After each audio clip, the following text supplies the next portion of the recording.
Hey, welcome to a new episode of the You Got the Ron Dude podcast. I'm your host, Ron Jam, and thank you very much for tuning in.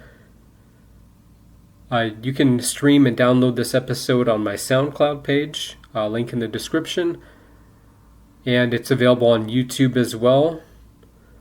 So share with other enthusiasts or even people not looking forward to the next Avatar movies. Just going to be talking all about the Fire and Ash and then looking back on 1 and 2 and, hopes, concerns, worries, theories, all that stuff.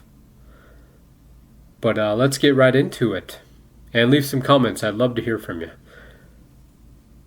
So originally Avatar 3 was going to be called The Seed Bearer, which is an interesting title. Kind of like The Way of Water. It's like, oh, this isn't about the conflict at all with the humans. So that's all done, right? Now being called Fire and Ash.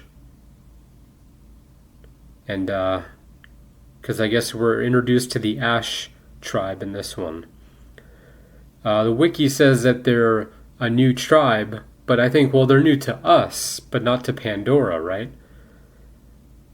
And I wasn't too sure, because it said that it sounds like they were part of the Na'vi, but then branched out on their own. So we'll see. It's an okay title. Fire and Ash, because you got the Ash tribe, and then whatever happens, I mean, there's going to be, some big battles and that, but we finally got a trailer pretty recently. And I was waiting because, we had the big long gap between 1 and 2, which was 13 years. And we got closer and closer to the movie coming out, the second one. I think they did a great job with the trailers, the teaser in that. I love the music in that. Whereas with this one, it comes out in December, and we just recently got the first trailer. So not even a year out. So the marketing so far, I think, is just terrible, which is surprising considering the gaps between the movies. And the second one was underwhelming. I think visually it looked great, but that movie I just had a lot of problems with, and some of the decisions I didn't understand. But anyways, we're going to get into all that.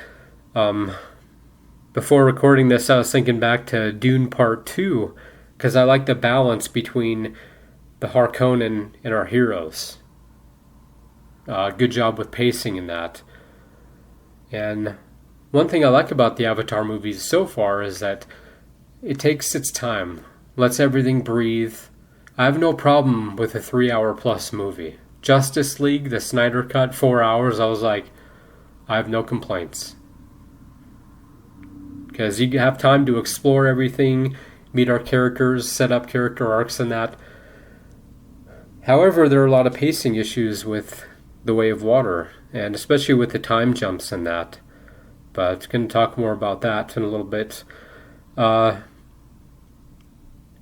Avatar 2, no cliffhanger ending. No real setup for 3. It's just more like, oh, we won again. Okay. So, is that it? Oh, there's another one. Okay. All that waiting and build up and the fight between Jake and Korra, it's just kind of underwhelming. And just not a lot of setup for 3. You figure the Ash people, maybe they could, incorporate them in the ending. And that way people are like, oh, and we have to wait 3 years for this? Oh my gosh, that was incredible.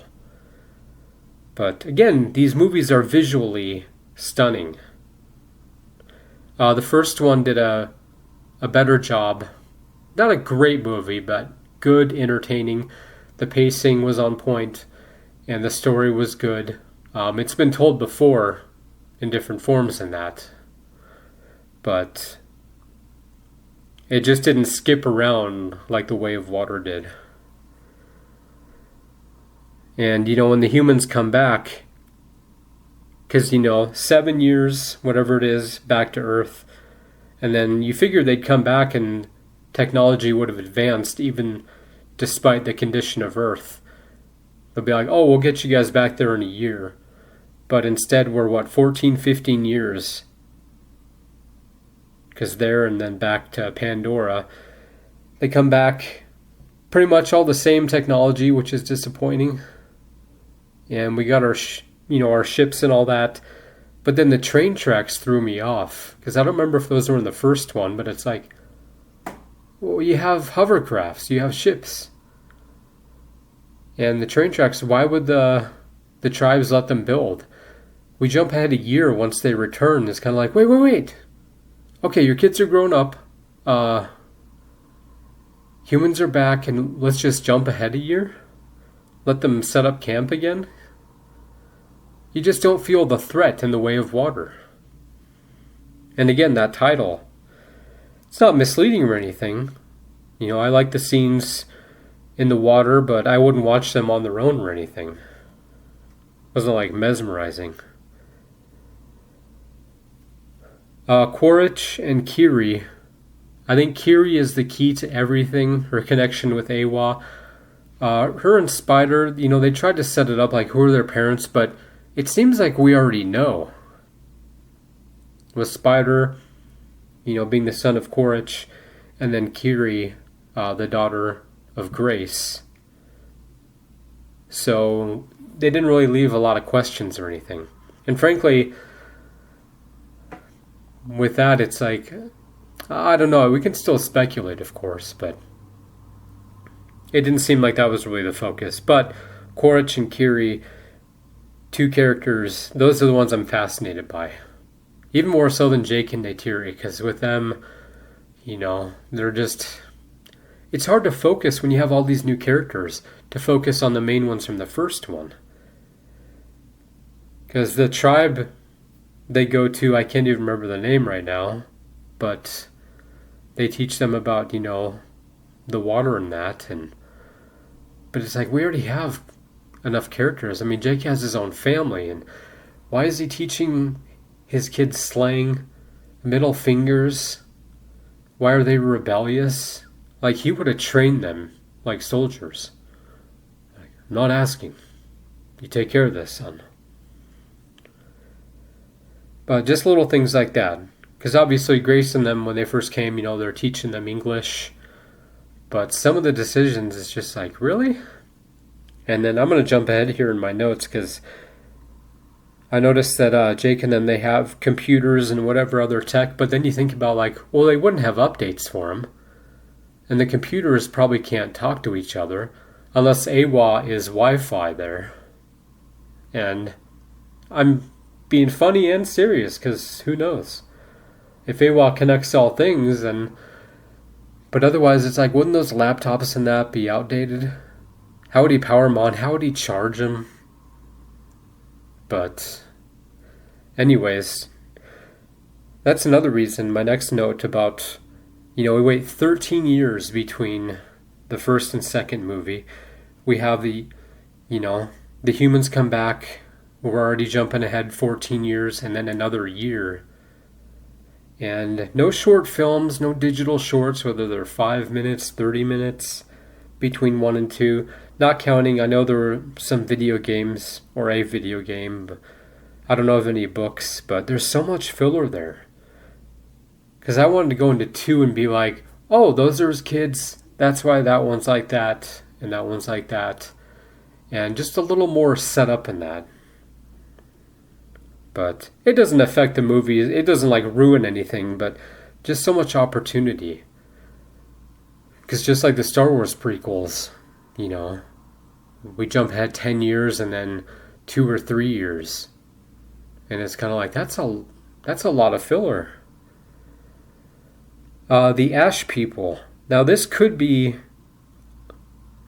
could be a plot hole, continuity maybe, depends. Because I was reading on the wiki that it sounds like they were part of the Na'vi and then branched out, became the Ash people. Because in the trailer, their leader, I don't know if I'm pronouncing it right, Varang, speaks English. And it's like, okay, where did they learn that? Did Grace and them go? I'm sure they would have mentioned, these people are a bit hostile, and here's why. Or if they were part of the Na'vi, and then they left and they already knew English, but did they have a native tongue before that, I wonder. Another thing, I read this, I don't know if it's fact, but apparently Fire and Ash takes place 1 year after the Way of Water. Why? Because, Jake and Neytiri losing a son, and they say, and again, this is just something I read, that, Jake, he's not the same as he was, and it's kind of like, well, yeah, but if we skip ahead a year, like, no, I wanted this to take place right after. You start the movie, and we're somewhere in some forest location we've never seen before, and Jake is hunting. Just furious in that. And then, I haven't really written anything in my head beyond that, but just right after, because another time jump, really? 1 year later, and it's like, so what, we know most of the humans survived, right? So they just let them be? I mean... And then apparently Quaritch, in the trailer, I don't know if he kind of surrenders himself to or works out a deal with the Ash people. I like that, because you wonder, Quaritch is probably like, well, heck, how come I'm not in charge anymore? He reports to the general, but maybe they have a feud, a disagreement about something. And then he just joins them, or the Ash people. I don't know, that's interesting. Like, that I'll pay to see. But maybe Quaritch, after the last battle, it's kind of like, you report back and they're like, well, that's the second loss, Quaritch. So maybe they just let him go. And when we see him, putting his arms up in that, I think it's just him. I don't know if his team joins him, but that's very interesting. When I first saw and heard Varang, I thought, is that Neytiri? Because it sounds a lot like her. December 19th, I'm not crazy about. This one it's hard to place. It's kind of like when they did Captain America, Brave New World, and like Valentine's Day. Oh, the Red Hulk, okay. But... because this, summer blockbuster, June.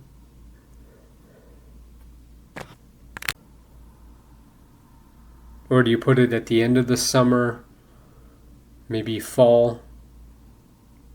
But, around Christmas, the holiday seasons, it doesn't seem like a good fit. I'm not saying it won't make good money.